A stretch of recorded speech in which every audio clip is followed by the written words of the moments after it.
Hello students, good morning. Let me start once again. Today subject economics and the chapter money and credit.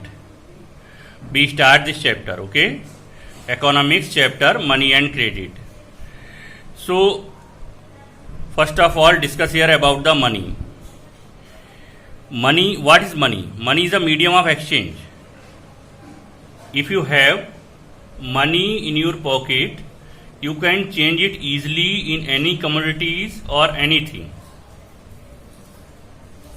Understand? Money is only the medium of exchange. Money acceptable everywhere. Let me discuss how the money come into existence and what the condition before the money we study here. Money is an medium of exchange. Money को medium of exchange कहा गया है. Money acts as an intermediate in the exchange process, therefore it is called a medium of exchange. Intermediate है between the buyer and the seller. Intermediate का काम करती है money, है ना.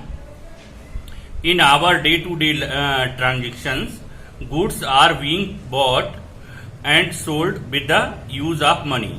At time we do exchange services with money. तो हम ज्यादातर सर्विसेज हमारे पास क्या है, जैसा कि मैंने बताया कि if you have the money in your pocket you can easily change it in any commodities और anything. Use of money has made things easier to exchange. अब मनी की वजह से क्या हुआ कि जो चीजें खरीदना आसान हो गया था. As we can exchange for any commodities we need. मतलब हम जो चाहें चीज चाहें वो ले सकते हैं with the help of money. लेकिन क्या आपको मालूम है कि जो पीस ऑफ पेपर है आपकी जेब में उसकी वैल्यू 10 रुपीज है, या उसकी वैल्यू जो 2000 रुपीज का नोट है उसकी वैल्यू 2000 रुपीज होगी? शायद नहीं. लेकिन है क्या कि issuing authority responsible to pay the value for the bearer. जो इशूइंग अथॉरिटी है it responsible to pay the value for the bearer. इसने क्या किया कि वियरर को वैल्यू पे करने के लिए कहा गया है. आप 10 रुपए का नोट निकालिए, उसमें लिखा होगा I make the promise to the bearer to pay the value of ₹10. नीचे साइन होंगे Arijit Patel governor of RBI. तो इंडिया में क्या है, आरबीआई इशू करता है. जो मनी है, जो करेंसी है, पेपर करेंसी है, उसे इंट्रोड्यूस करने का क्रेडिट किसे, आरबीआई को है. और China was the first country who introduce paper currency. China पहला ऐसा देश था जिसने पेपर करेंसी को इंट्रोड्यूस किया था. क्लियर? वो जो पेपर का पीस है ना जिस पर नोट लिखा हुआ है उसकी वैल्यू उतनी नहीं है. वैल्यू क्या है, वैल्यू उसकी है जो आरबीआई इश्यू कर रहा है. Issuing authority responsible to pay the value of that money. Okay. और मनी क्या है, एक्सेप्टेबल एवरीवेयर. तो मनी हर जगह स्वीकार कर ली जाती है इसीलिए क्योंकि एक इशूइंग अथॉरिटी उसकी गारंटी प्रोवाइडर है. क्लियर? अब देखते हैं मनी से पहले कंडीशन क्या थी. The main function of the money is an economic system to facilitate the exchange of goods and services. Modern form of currency में क्या रहा, इन द अर्लियर टाइम पहले क्या हुआ करता था कि before the introduction of coins के आने से पहले ए वेराइटी ऑफ ऑब्जेक्ट, बहुत सारी अलग अलग चीजें थी जो एज ए मनी यूज की जाती थी, was used as money. For example जैसे ग्रेन्स थे, है ना. ग्रेन्स अभी भी है, गांव क्षेत्र में चले जाइए तो आपको बार्टर सिस्टम मिलेगा, वस्तु विनिमय, exchange of goods substance of money है. यानी आपने गेहूं दिए सब्जियां ले ली, गेहूं दिए आइसक्रीम परचेज कर ली. तो ये सारी क्या है, ये बार्टर सिस्टम कहलाता है. कैटल्स हैं, कैटल्स. अब आप थोड़ा सा अर्ली वैदिक पीरियड में जाएंगे तो मनी का तो करेंसी का तो था नहीं प्रावधान. उन दिनों क्या था कि जो अर्ली वैदिक पीरियड में अगर आप पढ़ेंगे हिस्ट्री में तो यानी the person who has the maximum cattle they become the more richest person of the society. उन्हें ज्यादा धनी माना जाता था. अक्सर इन कैटल्स की किडनैपिंग हो जाया करती थी. गाय मेन जो पेट एनिमल रहे और उनका किडनैपिंग भी कई बार हो जाता था, उनके लिए लड़ाइयां लड़ी जाती थी. तो वो अलग चीज है. मेटेलिक क्वाइंस आ गए बाद में, कुछ मेटल क्वाइन आ गए. लेकिन ये मेटल क्वाइन भी यूनिफॉर्मिटी नहीं थी. ये तो बहुत सारे अलग अलग व्यापारिक संगठन थे, उन्होंने अपने अपने सिक्के जारी कर दिए. किसी ने गोल्ड, सिल्वर, कॉपर क्वाइन जारी किया. जब हम गोल्ड क्वाइन की बात करते हैं तो गोल्ड क्वाइन सबसे पहले यहाँ इंडियन कॉन्टिनेंट में जारी करने वाला जो पर्सन था वो था कनिष्क. 72 AD में कनिष्क ने, when he ascended on his throne he issued the gold coin.